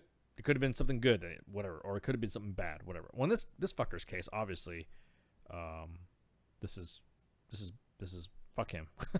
You know what I mean? It's just poor decision making on this young man's. Yeah, I mean, and this is why the Army should not be fucking up on the main page and WTF Nation Radio, because I think he'd been able to vent his issues of toxic leadership, U.S. Army WTF Moments and WTF Nation Radio at the WTF Nation Center of Excellence, Functional Veteran Center of Excellence, would have been able to highlight these actions. But I don't think Facebook was around when he got busted in 2009, was it? Was Facebook around? Yeah, it was. Yeah, so there you go. So there's a new stinger for you. Before you go AWOL, turn to WTF Nation Radio. Exactly. Contact WTF Nation Radio and U.S. Army WTF Moments for your AWOL needs. Instead of, you know how you got the bail bondsman, James Scott Farron, let them know you mean business. WTF Nation Radio, let them know you mean business. Let the Army know you mean business. Yep, exactly. Let the Army know you WTF business. So that's what he should have done. He should have just contacted, because the way it is now, the Army can't control, and this is the best part about it, the Army can't control all the information that's out there now. They just can't do it. Sorry, dudes. They can't control someone speaking or someone else. Now, it's how you do it and how you conduct it, because I have seen leaders, now said sergeant majors and first sergeants that we were speaking about earlier, have saw something on social media and flip the fuck out over, look at this. What? He posted on Facebook. Yeah, he's hanging out with his kids. But look what he's doing. He's not wearing his cover. Yeah, he's in his backyard. What? He needs to fucking get slammed because this gets on what the fuck moments. Then what? He's in his backyard, dude. You're literally getting the ass about a guy who's hanging out with his kids and stuff like that. No, I think you know what I mean. There's just individuals. I think the Army. I'm not saying they need to let up, but I think they need to realize that they're not going to be able to fucking win this information platforms that are out there. Troops nowadays are so bombarded with information. There's people that I didn't know. Well, how'd you know about that? So on Facebook. And, I'm like, dude, Facebook's not the regulation. And then next thing you know, what does the fucking Army do? They prove me wrong by posting a goddamn regulation on Facebook. I'm like, okay, Army. What are you trying to do? The Army's war on social media is going to end up being about as effective as the American war on drugs. Yeah, really. Exactly that. Don't sit there. And again, and that's the problem that I think they're having with the issue of recruiting. They're not connecting with their audience. They're not connecting with the people they want to talk to. They're not connecting with the people who they think they should talk to. I don't really think that recruiters. It's just me. I think recruiters are should be long. Just like the postman used to deliver telegrams on how people got killed or something like that. It should be, and it's now done at the unit, right? Casualty assistance officers, casualty notification officers. Yep. I think units should do it now. Oh really? You're a re-up NCO? All right, motherfucker, come on. What are you doing? We're going to an air show. We're going to fucking. We're gonna see what we're gonna go out there and there's a unit in your local area. I mean, not like the big installations, but send them TDY to like a fucking air show or something like that. Members of the unit, like you drive your tank to AUSA, right? So you. Hell yeah, dude. Fuck yeah, dude. So you drive your tank to like Daytona, the Daytona 500. Watch my golf, drag race a NASCAR Dale Jr.'s fucking car, 0 to 7. I'm gonna drag race. Yeah, Dale Jr. Yeah. What's Shoemaker? Yeah. Big. The Army one top fuel dragster. Exactly that. So I think the unit should do it. The unit should now do it because it's apparent that the Army recruiting the way they're recruiting soldiers nowadays, they're not doing it, or they can't do it, I should say. They have different groups within the recruiting command, which General Snow at AUSA was talking about. There's different. I didn't know this. Somebody said that there's a section in there that's like straight for marketing, just for the Army, and then Special Missions Battalion. Yep. Yeah. They go through some bullshit where they tell them how to do that, and anything that comes up like high speed shit that the units want to do, that's got to go to these guys up at DC. And I'm thinking, damn, dude, did General Snow just really say that? I'm listening to him, and I'm like, no, it's and then it's fucking ridiculous how they operate this shit. So based on my experience, we've got the Special Missions Battalion. These guys are the ones with the 18-wheelers with the classrooms in the trailer, and they're doing STEM education setups at high schools. And you've got the Hummer H3s with the big TV and the sound system and the Xbox in the back of it. Yeah, exactly. So they got when I was a recruiter, I got saddled with one of these things. It wasn't, hey, it'd be cool if I could get this thing. Can we put in a request? No, I got a phone call at 6 o'clock in the morning. Hey, the semi's here. Go put it at your high school. Well, yeah, see, fuck, dude. The doors open at the school at 8. These guys don't know it's coming. Yeah, exactly. They're just gonna get busted because, the Marines sometimes pay for recruiting on other big rig trucks. You ever seen the Marine bumper sticker with the sword and the glove? You never seen that before? Oh yeah. And that's just advertising, and it's Tyson chicken or some shit. Yeah. So, but yeah, I don't. When I was listening to General Snow talking at AUSA, I was like, really, dude? Did you really just fucking say that? That you're like, that there's no now we're talking about lifting. And this is what I was going to go into next. And then it's a big fucking deal to some of the old guys and some of the new guys. There's conflict, and I always think that, me personally, that I think it's a fascinating idea that the units go out and do it. That'd be kind of cool because then they're mandated to their own stuff. They're mandated. You know what I mean? It's the only. You're not going to have Joe Bag of Donuts be the fucking recruiter. You're not going to have somebody. You're going to have somebody who knows the fucking unit who knows intimately, because the recruiters. What do they get? They get a video of what an MOS is that's been parsed and picked apart by people who think they know what the MOS is. Right. Because it's got to be politically correct. It's got to be whatever. Here's an even better perspective on it, and it was the one that I personally took when I was a recruiter, is accountability. So now these recruiters that go out there, if you do it that way, and it's a unit organic retention guy that's filling his own ranks, you get to serve with that motherfucker, dude. Yeah, no so shit, you can huh? lie to him all you want. Yep. And you can pick the biggest dirtbag piece of shit off the street. That's actually. He's gonna be in your unit. That's a good idea. That is actually that's an outstanding idea. I've seen recruiters, and I've probably done it once or twice myself. Is, hey, this guy's a shithead. There's no fucking way this guy's gonna make it in the Army. He's got no business being in the Army, but I need my number for this month. I got my ass chewed out from the CSM once I found out who this kid's recruiter that came to my company, and I got my ass chewed out because then that recruiter cried like a little bitch to his fucking battalion, however they're fucking set up, and then he called whatever recruiting, and then U.S. Army Recruiting Command called me. They called my command up, and they had a command-to-command talk about who's this fucking first sergeant down at the company talking shit to the recruiter on why he let this fuck stick in, and this guy had fucking issues from the get-go and all that, and everyone's like, well, what do you mean? I said a recruiting unit should make its credit. They should have credit. I don't know why you don't just have the diamond up there on your banner. You should just have the hard stripe. Oh well, because I'm first sergeant. Because I can't put the next rank up there. You need to bust out the fucking first sergeant rap now. Yeah, I know. I can't, because I can't put the other rank that I can't say that I'm going to be pretty soon, because then it'll narrow my fucking, it'll narrow me down pretty quick. So that is the last rank that I'm currently serving at, that's getting ready to be the next one. So take the hint.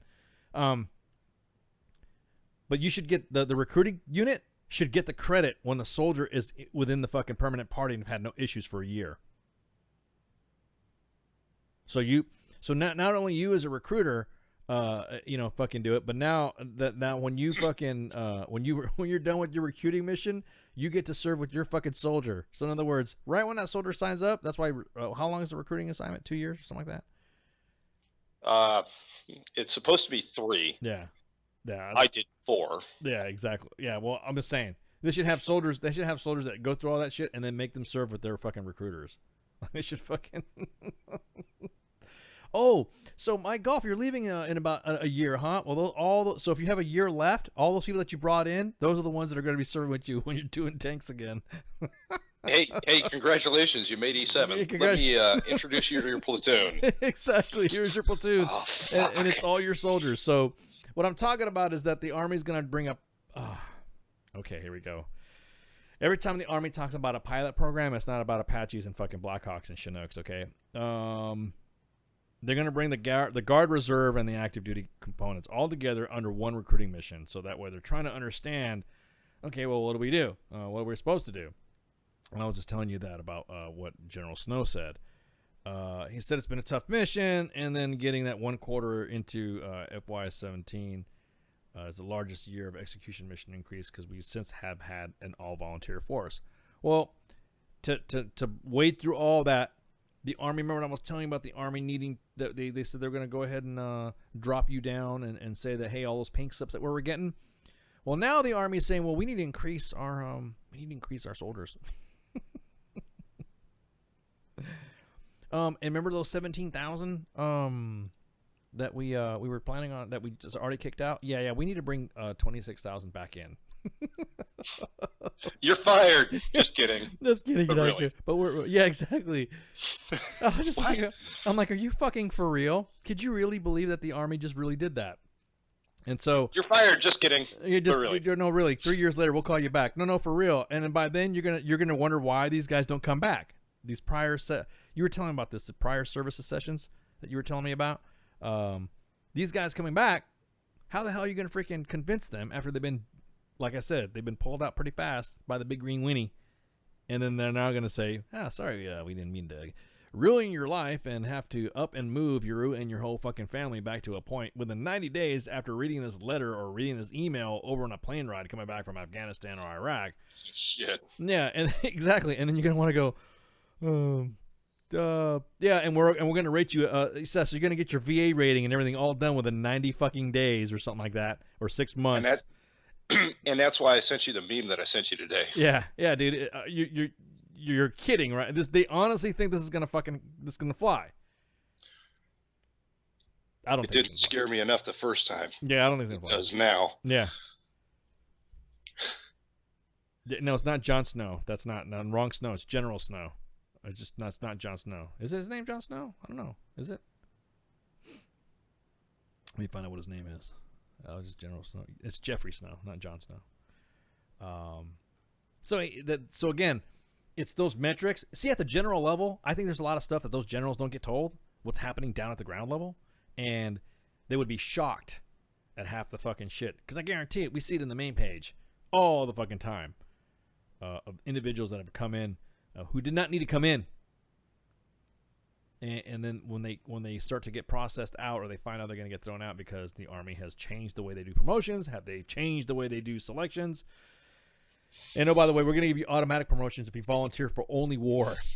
But then, wait a minute. Yeah. What about the guys? Wait, so you're going to give a guy, let me get this straight. So you're going to give a guy an automatic promotion for volunteering for the Security Force Assistance Brigades, but you're not going to let the guys who were deployed before give them credit for the deployments, because the Army doesn't talk about deployments anymore. We don't promote them deployments.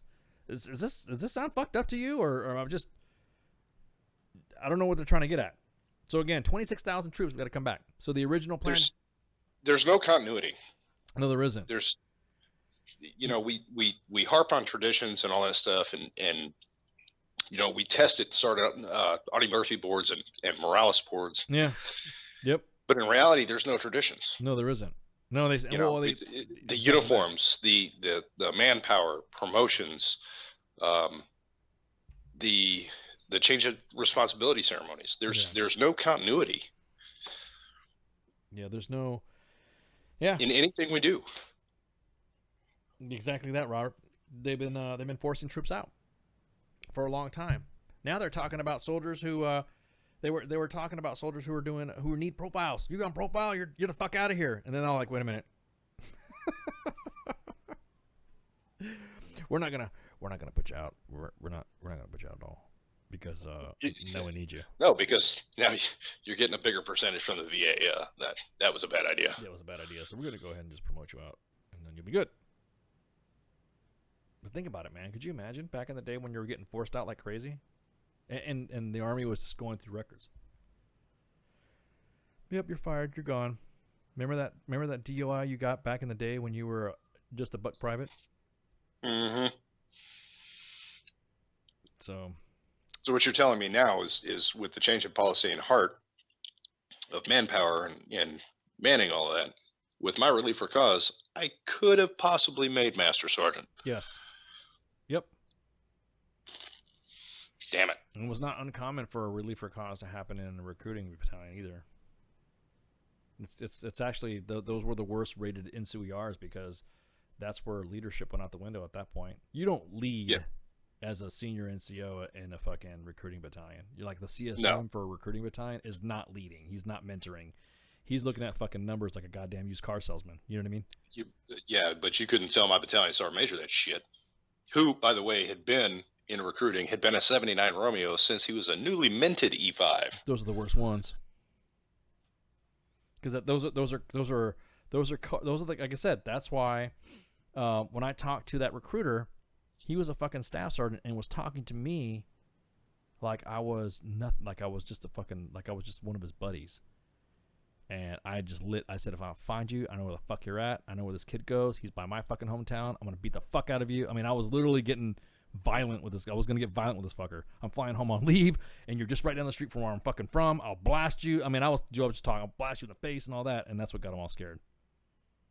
Whatever, First Sergeant. You're like you're gonna do anything. We're from the same hometown, buddy. Quit putting shitbags in the Army. Yeah, exactly. So now the Army's talking about removing the weed thing. Slippery slope. The weed thing. So what do you think? You think soldiers should be not allowed to have for like weed bust? Like you got busted for weed. Now here's the thing: not weed in the Army. Like you can't smoke weed in the Army now. But if you got busted for weed, should that be waiverable? Should that even be an issue since a lot of states are moving to? I don't even think it should be an issue. Correct. Again, going back to my experience as a recruiter, those that want to are not qualified, and 90% of the ones that want to that aren't qualified, it's because of fucking pot. Correct. So dude, did you smoke 2 days ago? Yeah, man, but I really want to join the Army. Ugh, yeah. Fuck. Yeah. So it don't have to be exactly that. You remember talking about how long he had to wait for EOD? Exactly that. Yeah. Those guys that are going through those specialized schools, wait in fucking MOS purgatory until they get their qualification. They get told to drop their promotable status or something like that to go, and they languish as buck sergeants forever and a day. And the average, time for that type of, like, especially EOD to get all done and through, the guy's going to hit his RCP, and then the next thing you know, the guy's not going to make points. It's fucking crazy, dude. Yeah. So again, if you're gonna let people in for smoking weed, then let them in. Let them in. Fuck it. Now, smoking weed. Now, if you were like part of the fucking cartel that just finished setting somebody on fire and putting them in a barrel, then yeah, obviously, that's kind of like a no-go. Yeah, that's a conviction. Because now, well, I mean, if you're dealing and it's a violent felony, then fuck no. Yeah, exactly that. But if all you're doing is sitting at home getting baked, eating Cheetos, watching Scooby Doo, fuck it, come on. And you got busted for it because, like, again, in some states, like we were just talking about this too, where medicinal marijuana or recreational marijuana is in full effect. So you notice everyone started talking about all these stats of people fucking up and going crazy. Not one issue in Colorado. Not one issue in Nevada. And no issues like that. Texas makes it sound like you done fucking pissed on the Alamo if you fucking have a joint, which I think is bullshit. Yeah. I love me some Texas. God bless Texas. Don't mess with Texas. Everything's bigger in Texas. Everything's big. Yeah, whatever. Texas is big. Mighty Texas and all that stuff. But when you slam somebody and put them in for 20 fucking years, I guarantee it, if you expunge and drop all those fucking charges of those minor fucking weed offenses, I'm willing to bet you'll have people that are qualified. I guarantee it. You will have no problem coming in. Now, once you are in, and I don't know, you're like working on a fucking helicopter or an air traffic controller or a medic, and you're smoking weed, then that's an issue. That's where I think that's where you kind of need to, whatever. Once you gain, you must abstain. Exactly. Well, what's funny is that's almost like the argument of letting fucking hardcore addicts in and then making first sergeants carry Narcan so that way these dope heads can fucking get healed. You know what I mean? So the fuck out of here. You know what I mean? And really, it's so going back to, you got Colorado and Washington and all these places where medicinal marijuana, recreational marijuana is legalized. Yeah. Why are we penalizing our potential applicant pool because of a state freedom that they've been given. And that's what I'm saying. So each state, could you imagine being a recruiter in fucking Colorado? You would never make fucking mission. You'd never make mission. How many waivers do you see will go through? Yeah, again, in Colorado, a lot if they actually pass this regulation. Well, not to mention the fact that all you have to do is, when you think about it, it's for a fucking piss test. Okay, if you piss hot, and that's another thing too. It's an integrity thing where they talk about smoking weed. Have you ever smoked weed when you were a kid? Well, what age is a kid? What do you consider a kid if you smoke weed? A 41-year-old kid. Shit. Yeah. Well, there used to be an age limit when they asked you for your clearance. What was the minimum age, or what was whatever? How far back can you smoke weed or whatever? And you had to answer because the Army scared the fuck out of you. You better fucking tell the truth because they find out 25 years down the road that you lied about smoking weed when you were 12. They're gonna force you out. Well, then the Army said, "What? What are you talking about? No, we're not doing that. Have you We're gonna pull one of your pubes, and it's gonna date all the way back to your birth." Exactly. I wouldn't be surprised if all the fucking tinfoils in the fucking audience will fucking go, "Really? They really fucking do that?" They're gonna do a spinal tap for your security clearance. Exactly. No, they're not. They're not. However, if you say you smoked weed when you were a kid and you fill out your clearance form for a reevaluation or a periodic reinvestigation or an increase in your access, you better maintain your story consistent. Or fail. Or if you smoke weed when you're a kid and you said, "Yep, I smoked weed when I kid, and I was one-time experimentation. I tried it, didn't do it very well, blah, blah, blah, blah." When you do your periodic review, you better said, "Yes, I smoke weed," or blah, blah, blah, blah, because you have to maintain your life consistency. It only goes far back so much anyways, where, my age. When was the last time 18 years ago for me was, I was still in my 30s. I'm in my upper 30s. What are you talking about? So yeah, everyone gets wrapped around the axle about that shit. So again, hey, look, Army, you start looking at your audience better and start communicating with them better. Don't use recruiters anymore. Use them down at the units. That was like you said, Mike Goff. That's a good idea to make the units do them too. Have the units do them. Have the units do them, so that way the unit in that area, hey, look, and it's just the recruiting mission should look at the units to say, okay. So many airborne divisions, so many infantry divisions, so many whatever divisions, to include the special operations guys too. So many of those guys too. And what's your plan? And that command has to brief what their plan is for recruiting, and that's it. And once the plan is, and then I'll see it as becoming. It'll morph into something even better and bigger in the future. Yeah, because you'll have like the armor guys. Because there's a National Guard armor unit in Southern California. Yeah. Those guys will go out to a high school and they'll talk to, Billy Bob No Plan. Mm-hmm. And they'll interview him. Yeah, you're qualified for the Army, but you know what? We don't think you're a really good fit for the armor community. Let me introduce you to my buddy Cavman over here. Yeah, exactly. Hi, you want to be a scout? Yeah, I think you'd be better suited for that. Or, here's the my medical buddy over here in this other unit, or signal or something. I think it would be an investment better served by the Army not interfering, because the Army interferes sometimes in too much shit that it doesn't need to interfere, and you just have to the Army, being a leader, they talk about mission command, which is basically letting your soldiers do whatever. Letting your soldiers that you lead, let them do their jobs, let them do what they're supposed to be doing. Mission command, which is basically fucking don't be a. It's the Army's buzzword for saying don't be a fucking micromanager, because the Army micromanages. That this totally goes against this. Just stay the fuck out of. If there's a unit that has innovation, and that's the problem with the Army right now, they stifle fucking innovation because it's does not want to progress forward. I'm not saying that the Army's not fucking badass. The Army is badass. It's just slow to the change. And it also goes back to some of the guys who are at the specific centers of excellence that don't understand that the Army is changing, because you know what? You need to get your fucking ass out of the chair to go down to the units to see what they're fucking doing. You're old.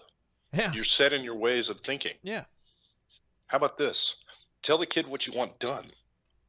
Don't tell him how to do it, and then sit back and watch. You might be surprised. Exactly that.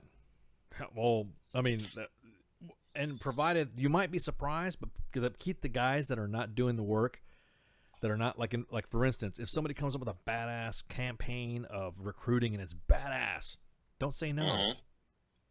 Don't say no. There's articles that have been posted in Angry Staff Officer, PowerPoint Ranger, Doctrine Man that have said that the Army's just too risk adverse. That right now everybody. I mean, look at that little fucking that dickbag over in West Point that was going off on fucking his instructors, telling him to stay in your fucking lane, and West Point cadets the fucking commie bastard. Yeah, Rape One.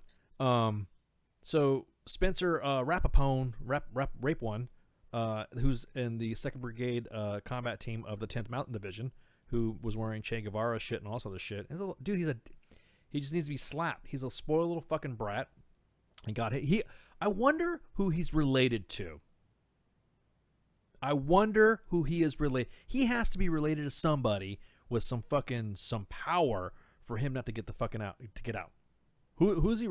Who's his mom? Who's his dad? What lineage is he coming from to where he gets thrown out of the Rangers and then who's a dickbag there gets admitted to West Point? Has problems with all of his has problems with people there calling the fucking professors, names and talking back to him and shit. Is an unprofessional dickbag there and still gets commissioned. And he still gets commissioned. And has all this shit posted on fucking social media. What happened to the Katrina Merck doctrine? Yeah, whatever the fuck happened to her? Yeah. Oh, I got it. I just pieced it together. Put your fucking tinfoil hat on. You ready for this one? Let's hear it. That's her son. Oh my God. There's no way, dude. There's no way that could be her kid. That's her illegitimate raped one son. I wonder where she's at. Think about it, dude. Think about it. That explains why she's so fucking sensitive. Huh. I don't know. So, she, I'm just thinking about it. I mean, she did get, We know where you're at anyways, Katrina, so don't even hide. Don't hide. Oh, is she still in the Army? Yeah. She will. Oh. I will not give her military status because I'm not supposed to. We're not supposed to do that shit. Because that'll be the equivalent of posting fucking saying something about Dakota Meyer's wife and posting personal information on there. Yeah, let's not do that. But U.S. Army WTF Moments knows where you're at, Katrina. So my biggest thing is that those guys got him the fuck up and got busted and got razzed, and she got an ARCOM, right? So why isn't this fucking lieutenant, who is a graduate of one of the most prestigious fucking military academies on the fucking planet, who's had former professors say that the academy should be closed now because they don't even enforce standards? Why is this kid still in the Army? Why has he not been dismissed? Where is this rust of judgment? Do you know how many fucking notes in the main page that we get on 10th Mountain? Where we hear somebody getting busted. Everybody cries on the main page about, hey, could you pull that because my unit is trying to screw me over about posting something. And no shit, you hear about guys getting Article 15s, getting slammed for posting stupid shit. Far worse crap than this lieutenant. I mean, far less worse crap than I should say than that fucking lieutenant. I mean, minute shit. Me taking a picture of a kid and sending it to the main page of a guy in ASUs mowing the fucking lawn, or a guy fucking wearing getting taped up on the door, or mopping the top of wall lockers, or who can't park right, or guys that have a fucking whoa, hey, what's up, Doc? What's up, dude? So Doc. So those guys right there. Yeah, hey, Jeff Mountain, lighten the fuck up, Francis. Yeah, and so when these guys are freaking, yeah, what's up? Every single organization that is represented on the main page that we've gotten information from have nailed soldiers for posting stupid shit, or we've had CSMs, we've had first sergeants, and hell, we've had captains and company commanders and lieutenant colonels, and we've had everybody. You better pull that post down because blah blah blah blah blah blah blah blah, and I'm gonna find you, and you guys are gonna raw, and all that. But yet this kid fucking posts some communist shit, and then next thing you know, oh, he's currently under investigation and he's serving at 2BCT, 10th Mountain Division. It's okay. The nation has been the nation knows where you're at, Rape One. We got photos of you eating at Subway. So enjoying the fruits of capitalism. Enjoying the fruits of capitalism. We know where you're at, Rape One. So my question is this: the Army needs to evolve the way they're doing their recruiting and evolve the way they are. They think is the best. What the ideal recruit is this. Where are you getting this information, dude? What the ideal recruit is, because that's not what our citizenry is like anymore. It's not. Your definition of what the ideal recruit is was valid 30, 40 years ago. Yeah, exactly. Update your shit.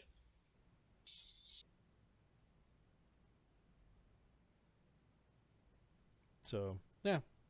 Hang on, I'm reading them. It's like, look at the Mixer chat. I guess Stefan posted some stuff in the Mixer chat on who he's related to or something like that. But again, this kid, I mean, again, I would have gotten freaking fragged. I'd have gotten busted. If I was a Joe, the junior ranking, I mean, I would have, oh man, I'd have been destroyed. We have seen people get destroyed.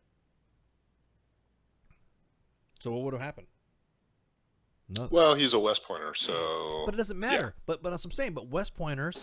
That don't mean shit, dude. Yeah. They would eat the fuck out of their own faster than shit usually. Exactly that. Because that's the reputation of the they have their high standards that they have to maintain.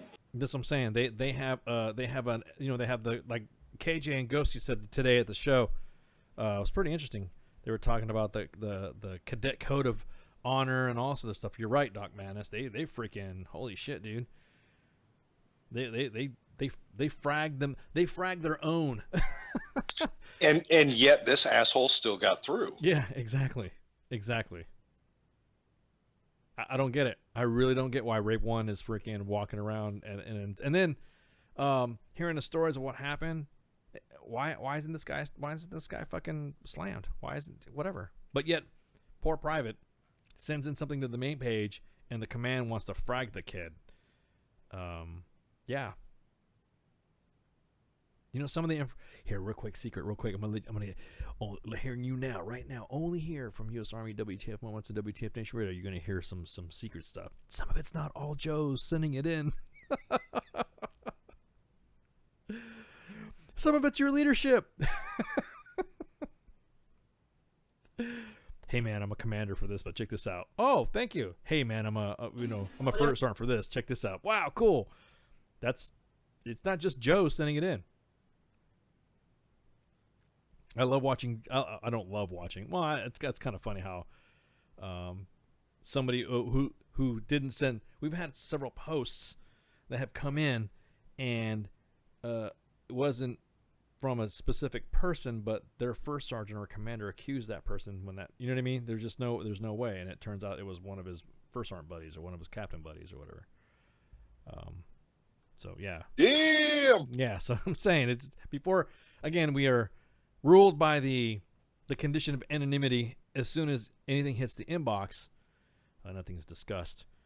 Where the words come from, but it is funny we can go into the vague statistics of it. Sometimes it's not just all Joes that are sending it in. I mean, I'm not saying it's all of them are like that, but you know, there's a small percentage of senior leaders doing it too. How many people submit shit like that to the other Army periodical? Oh.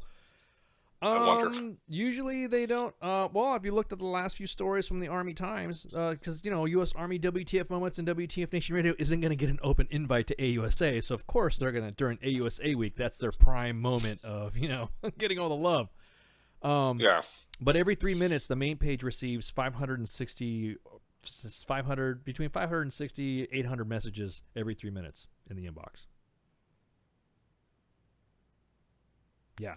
Damn. Yeah, exactly. So we've got more correspondence going on than they do, to say the least. Which is leading to maybe the idea of us replacing them. Well, as far as the most trusted news source we've received for this particular branch of the military. Well, yeah, we've already done that. Yeah, we've already done that. Every single message have you seen? Have you seen that every story from the Army Times always says a post attributed to U.S. Army WTF Moments dude, when Good Morning America and Yahoo acknowledges the main page, that's some serious swag, bro. I love that swag. That's when you know you made it, buddy. Yep. That's when exactly. Well, that's not when that's when you know you've been hated. Yeah. Exactly. Oh, look at these dickheads. Look at these reporting assholes. this shit. Yeah, exactly. How did you get But that? we're gonna run with the story. Yep. Exactly. Yeah, but what about Harvey Weinstein? Forget it. The main page has got this other shit up about Mattis. They got some sweet memes coming in. Got some memes coming in. We do have some good memes. But yeah, so again, it just goes back to the point where we're getting a lot of stuff that's coming in, and we've seen a lot of the junior enlisted Joes getting fragged, but yet again, rape one, fucking nothing. Like I said, that's why I'm curious to find out what is you want to do some tinfoil hat on rape one? What is his connections? Who does he know? Is his parents like are his parents involved in like political donation activities or something? No, dude, because his dad already fragged him like immediately. Well, even if he was, like, you know what I'm saying? There's families that would make them look bad because their political connections would be totally against that. Yeah, but I'm just wondering if everyone talks about his dad disowning him, but no word on his mom. He's part of the fidget spinner Illuminati. And if it was a political organization